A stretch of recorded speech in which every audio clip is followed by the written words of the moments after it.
So on the 18th of April 2023, I was walking out of my gate at home going to the market to get some pads around 11 a.m. Just around the corner of my home, I meet a guy who's just seated there by the road, doing nothing, literally just seated there like he's waiting for someone or something. I ignore him and make my way to the market. There's no one else on the road. This guy approaches me and he's like, "Niajem super," hey sexy, those kind of vibes. I decide to ignore him because he's not the first one trying to do that. Like, men do that sometimes on the road. Just useless things. He then snatches 500 shillings and my phone from my pocket as I am walking. As the tough girl that I am, I'm like, no, he can't get away with this under broad daylight. No, it cannot happen.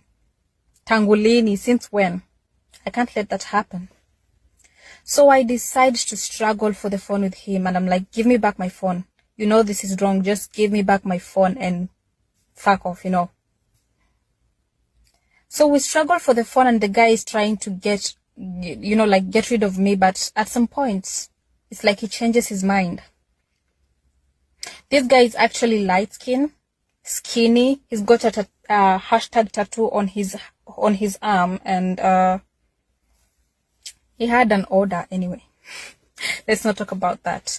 So the guy decides to pull me. He holds me by my wrists and pulls me towards a road, just a branch from the main road that we were. He pulls me into a road that no one is walking. There's no one there. It's just an empty road, a small bushy road. So I'm like, why are you pulling me? He doesn't seem to talk. He's like, if I don't let go of you. Okay, he asked me, if I don't let go of you, what are you gonna do? I'm like, I will scream. You don't want to exchange words with me. You don't want to do that. I will scream. He tells me, go ahead and scream. Let's see who will save you. I start screaming because in my head, I'm like, I have neighbors. It's my home. It's my area. I have neighbors. They will come out and they will see what's going on, and you will be doomed. So immediately I start my first scream. He takes a knife from his pocket in his jeans and tells me, you know what? If you don't shut up, I will kill you. So I'm like, you've gotten the phone. Why don't you just go away with it? Leave me alone. Why are you pulling me? He then holds my hoodie. I was dressed in a hoodie and a sweatpant. He holds my hoodie and wants to tear it. Like he's trying to do something. And then I scream. I decide to now scream seriously. I don't care about the knife. He takes the knife and starts stabbing me. Now people started gathering from a distance. They don't want to come closer because they are seeing what's happening. I'm getting stabbed. They don't want to come to that danger. But they are gathered. They are watching. And I'm sure one of them was recording. It's just that the video never went anywhere. They were literally stood by the fences and places. And there was a church just by a distance. Stood there. They were really just watching. I could see them, but I couldn't do anything about it. I was fighting for my own life. So I'm trying to hold his hand because he's now stabbed me 12 times already. I'm trying to hold his hand, and then he bites me here, by my arm. He bites me here. We struggle with him for some time. He's got my phone. He has everything he wants. He's still struggling with me. I don't know why. So he's got everything he wants. And then a Nduthi guy comes to save me. Just one Nduthi guy. He comes to save me. When he comes, the guy runs away and throws the phone into the grass. He went away with the money though. That's not even my problem. So I was rushed to hospital. The nearest hospital to my home. And I got there.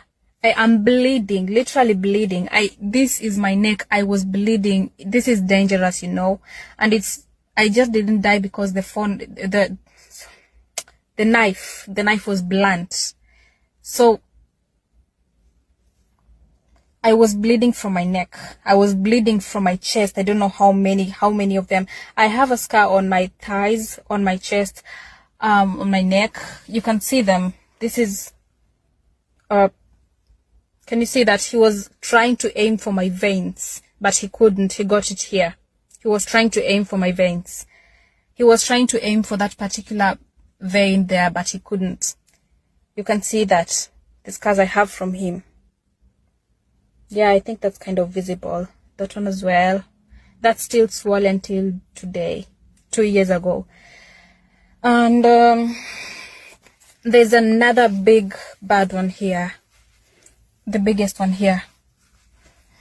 Yeah, you can't really see it. Yeah, that's it. It was so deep. So I was literally bleeding, and this hospital, they were like, we cannot do anything until you pay some money. I've got no money on me. Why do you want me to pay money? I am bleeding. You need to save a life, and you're talking about money. Anyway,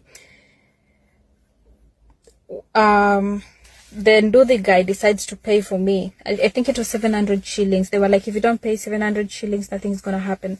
So then the guy pays the 700 shillings, and they, they do the emergency thing and call my mom. So my mom came to hospital and took me away, took me to Eldoret Hospital, and yeah, that's what happened. Anyway, that is how I was attacked. That was my first time being robbed. I wasn't even robbed. The guy left the phone there. But that was the first time I was being attacked in broad daylight, and I saw how people were reacting, how people were behaving. I saw how, and the guy who, I'm not even going to talk too much, but it's just so embarrassing, really.